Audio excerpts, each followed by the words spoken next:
अजित पवार आणि खासदार अमोल कोल्हे यांच्यामध्ये बैठक झाली। अमोल कोल्हे हे अजित पवार यांच्या जिजाई निवासस्थानातून बाहेर पडले। अजित पवार आणि अमोल कोल्हे यांच्यामध्ये जवळपास अर्धा तास चर्चा झाली असल्याचं कळतंय।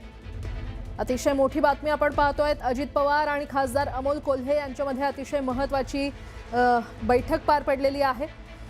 अजित पवार यांच्या जिजाई निवासस्थानामधून नुकतेच अमोल कोल्हे हे बाहेर पडलेत।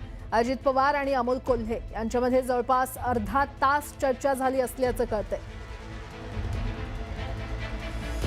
आणि त्यामुळे राजकीय वर्तुळात आता घडामोडींना वेग आलेला आहे। अजित पवार आणि खासदार अमोल कोल्हे यांच्यामध्ये आगामी महापालिका निवडणुकीच्या पार्श्वभूमीवर बैठक झाली असल्याचं कळतंय आणि या संदर्भात अधिक माहिती घेऊयात। आमचे प्रतिनिधी अभिजित पोते सध्या आपल्यासोबत जोडले गेलेले आहेत। अभिजित, अमोल कोल्हे आणि अजित पवार यांच्यामध्ये बैठक झाली असल्याचं कळतंय, काय नेमकं कारण, काय अपडेट? प्राजक्ता, खरं तर अजित पवार यांचं जे जिजाई निवासस्थान आहे त्या निवासस्थानावर सकाळी अजित पवार दाखल झाले होते। बारामती हॉस्टेलमध्ये असलेले अजित पवार विदाऊट कॉन्वॉय घेता, सिक्युरिटी कुठलीही न घेता अचानक निघून कुठे गेले असा प्रश्न जो आहे तो विचारला जात होता। पण जिजाई बंगल्यावरती ते आले होते आणि त्यानंतर आता काही वेळापूर्वी राष्ट्रवादी काँग्रेस शरदचंद्र पवार पक्षाचे खासदार अमोल कोल्हे जे आहेत ते त्यांच्या बंगल्यातून बाहेर पडलेत। जवळपास अर्धा ते पाऊण तास दोन्ही नेत्यांमध्ये जिजाई या निवासस्थानी चर्चा झाली आहे। अमोल कोल्हे यांच्यासोबत पिंपरी चिंचवडचे जे त्यांचे शहर अध्यक्ष आहेत राष्ट्रवादी काँग्रेस शरदचंद्र पवार पक्षाचे तुषार कामटे, ते देखील त्या बैठकीला उपस्थित होते। खरं तर परवा दिवशी रात्री उशिरा पिंपरी चिंचवडच्या संदर्भात निर्णय घेण्यासाठी रोहित पवार जे आमदार आहेत, खासदार अमोल कोल्हे, तुषार कामटे हे सगळे रात्री उशिरा जिजाई या निवासस्थानी दाखल झाले होते।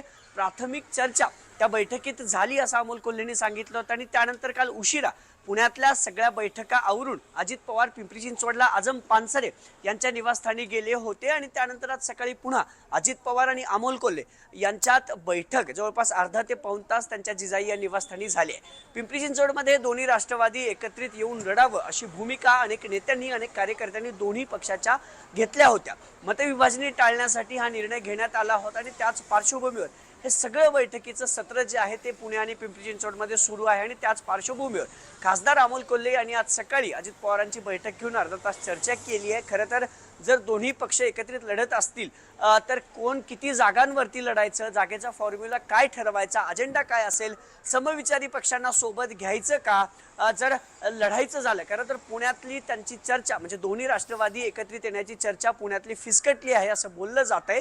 कारण चिन्ह हे त्याला कारणीभूत ठरले। अजित पवारांचे अनेक जे उमेदवार आहेत किंवा नेते कार्यकर्ते आहेत त्यांनी जर दोन्ही राष्ट्रवादी एकत्रित झाल्या तर दोन्ही पक्षाच्या उमेदवारांनी घड्याळ या चिन्हावरती लढावं असं बोललं जात होतं आणि त्यातूनच नाराजी झाली आणि काल रात्री उशिरा महाविकास आघाडीची देखील बैठक जी आहे ती झालेली आहे। त्यामुळं आता पुण्यात हाय व्होल्टेज राजकीय ड्रामा जो आहे तो पाहायला मिळतोय आणि अजित पवारांच्या निवासस्थानी पुन्हा पिंपरी चिंचवड महानगरपालिका निवडणुकी संदर्भात अमोल कोल्हेंनी भेट घेतली आणि जवळपास अर्धा ते पाऊण तास दोन्ही नेत्यांमध्ये चर्चा झाली। आता पुढची चर्चा, पुढची बैठक पिंपरी चिंचवडसाठी कधी होते, दोन्ही राष्ट्रवादी आघाडी पिंपरी चिंचवड महानगरपालिकेसाठी घोषित करते का, जागा वाटपाचा फॉर्म्युला काय ठरेल, चिन्ह कुठलं असेल, या सगळ्या गुलदस्त्यात असल्या तरी बैठकीचा जे सत्र आहे ते मात्र वाढलेलं पाहायला मिळते। प्राजक्ता, ठीक आहे अभिजित, तुमच्याकडून वेळोवेळी अपडेट घेत राहू। तुर्तास धन्यवाद।